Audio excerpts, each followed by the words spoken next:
up, everybody? This is Dwyane Wade, and now the Chicago Bulls. I can't tell you guys how good that sounds and how good that feels. I'm excited to play in a place that I've always envisioned playing in, to play in the city I was born and raised in.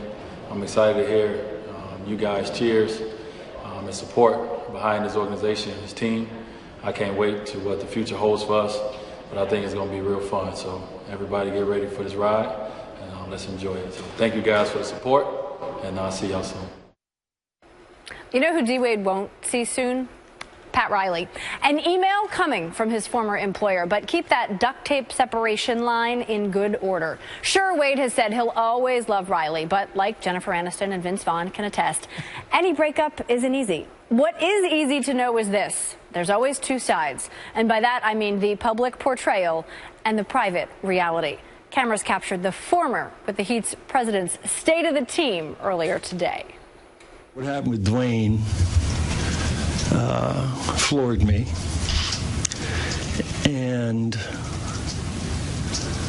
I'm going to miss the fact of what I might have had planned for him and his future, and how I saw the end, and my thought process, and how I could see his end here with the Heat. You are what you think, and you are your thoughts, and it's my responsibility to sort of make that happen. I didn't make it happen, and Dwyane left, and so the buck really stops here. I'm not trying to fall on the sword for anybody. I have great regret that I didn't put myself in the middle of it and immerse myself totally in the middle of it. Get in a canoe and paddle to the Mediterranean if I had to. You know, be in New York when he arrived on the 6th and greet him at the airport. I didn't do that. I wasn't there in the middle of that negotiation, and that's my job. And so it's not going to be the same without him. But we will, forge ahead. But Dwyane is unique. That would have been a sight, paddling the Mediterranean in a canoe. Undoubtedly. The Heat are going to miss D-Wade's 19 points per. They're also going to miss his experience on the wing. Second-year players Josh Richardson, Justice Winslow projected to start after mostly coming off the bench last year. As far as the go-to guy, of course, in this lineup, Chris Bosh, well, status still unknown. It's just something that has to run its course, We went through it with Alonzo Mourning, so we know at that time, what happened with the team, and we're going through it right now with Chris, and so it's a factor that we have to weigh on a regular basis, but because it's an unknown to some extent, it will work itself out, but it does right now stymie us from doing certain things, and instead of knowing wholeheartedly that he's going to be at the 4 spot next year. Of course, Bosh has dealt with 2 different blood clots in the last 2 seasons, one in his leg last February that traveled to his lungs the year prior. He missed a combined 67 games over the span, didn't appear in a single game after the All-Star break either season, has nearly 3 years, $76 million left on that 5-year free agent deal he signed in 2014. Got some sad news from the NBA to pass along as well today. The man known to basketball fans everywhere as Nate the Great died today at the age of 74 after a short battle with leukemia. Nate Thurmond was voted one of the 50 greatest players in NBA history and spent most of his career with the Warriors franchise. He was a 7-time All-Star and a tremendous defensive player to boot. There is a lot of social media reaction on this, beginning with LeBron James, who simply tweeted, "R.I.P. Akron's own Nate Thurmond. Knowing you played in the same rec league as me growing up gave me a lot of hope making it out. Thanks." And Irvin Magic Johnson. Rest in peace to Nate Thurmond, one of the best that's ever played in the NBA. My prayers and best wishes go out to his family. And we're back tonight with more SportsCenter after this.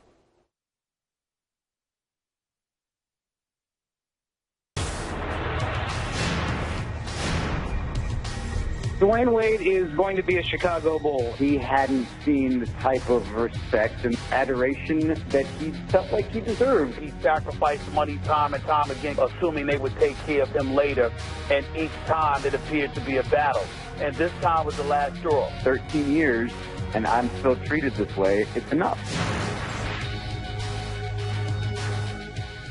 It's hard to believe, but Dwyane Wade, now a member of the Chicago Bulls, and Miami Heat team president Pat Riley, still in shock. Riley made his first public comment since Wade departed Miami for his hometown of Chicago after spending his entire career in South Beach. Riley expressed regret for personally not doing more to get Wade to re-sign with the Heat and basically put the All-Star guard's departure squarely on his own shoulders.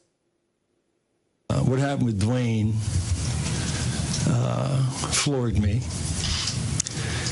and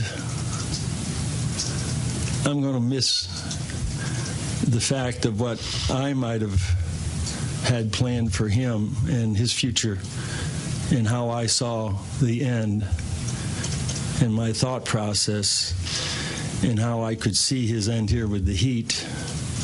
You are what you think, and you are your thoughts, and it's my responsibility to sort of make that happen.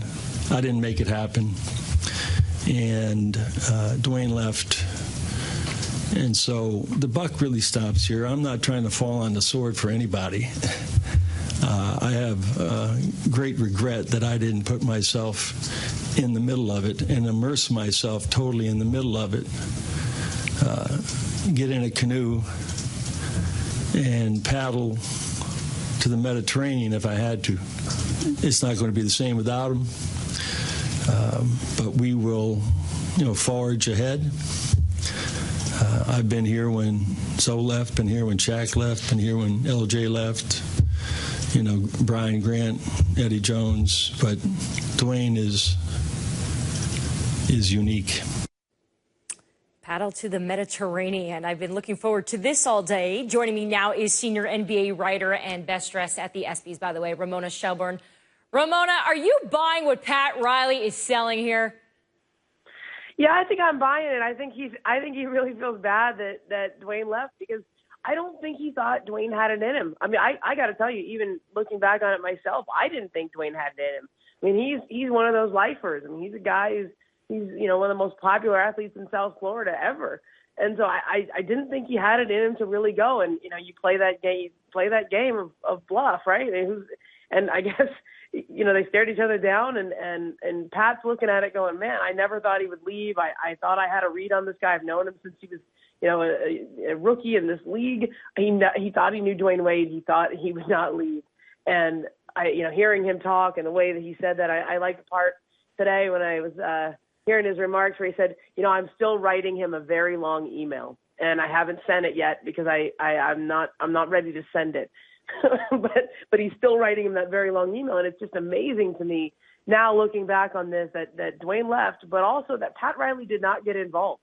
I mean, that's an incredible. I know players say, okay, deal with my agent. I let my agent handle everything. But if you really want a guy to stay, you get involved, and that's what I heard in Pat Riley's voice. Ramona, do you think that this was actually Pat Riley's plan all along to let Dwyane go? Yeah, I mean, we've all wondered that throughout the process, right? I mean, in talking to the Heat all throughout that process and even afterwards, I genuinely believe that they were stunned that he left. I genuinely believe that they thought that he would just take their offer at the end, or they would find a way to work out a compromise. They really did get to within $6 million of what the Bulls ended up offering him over.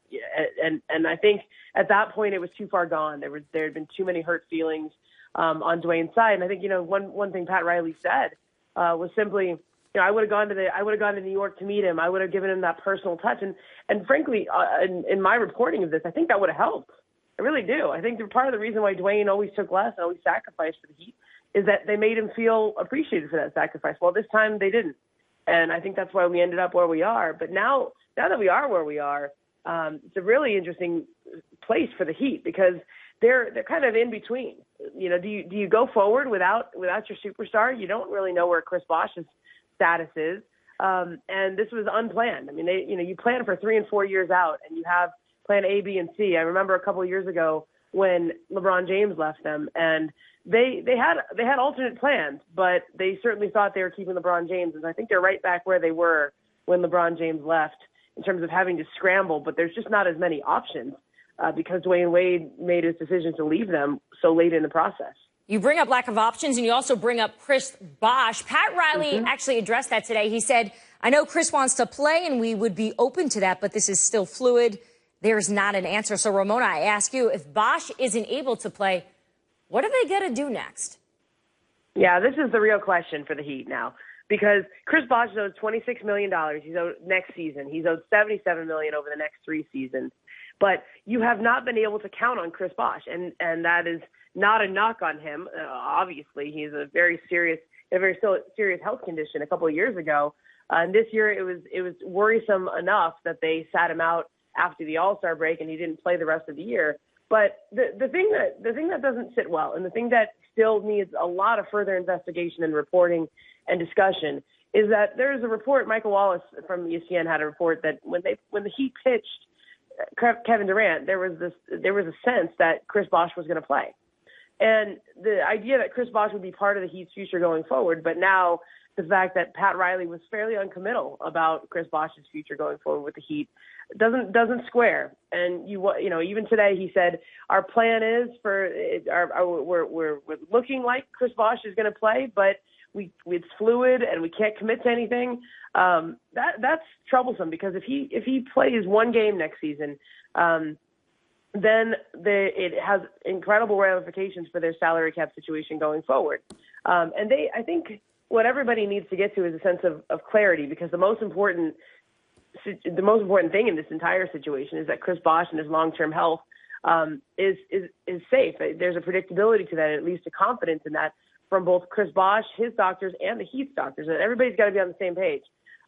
If that was the only concern here, it seems like you should be able to have a resolution here. Chris Bosh obviously feels like he can play, has been pushing to try to play, but the Heat and their doctors have not cleared him to play. Is that because the Heat's doctors do not feel confident in that, or is that because of the other salary cap implications of him playing again? I'll lay it out for you. If he plays one game, then he cannot, and then was unable to continue at any other point because of this condition and had to theoretically medically retire, he couldn't come off the Heat's salary cap for 1 year from the last day of his last game. So if he plays another game, that resets that clock. Right now, it stands at February. Yeah, lots of questions to be answered. We do know this after the month of July, Kevin Durant with the Warriors, Dwyane Wade with Chicago, and we are still waiting for LeBron James to sign that contract with Cleveland. Ramona Shelburne, thanks for joining us. You got it.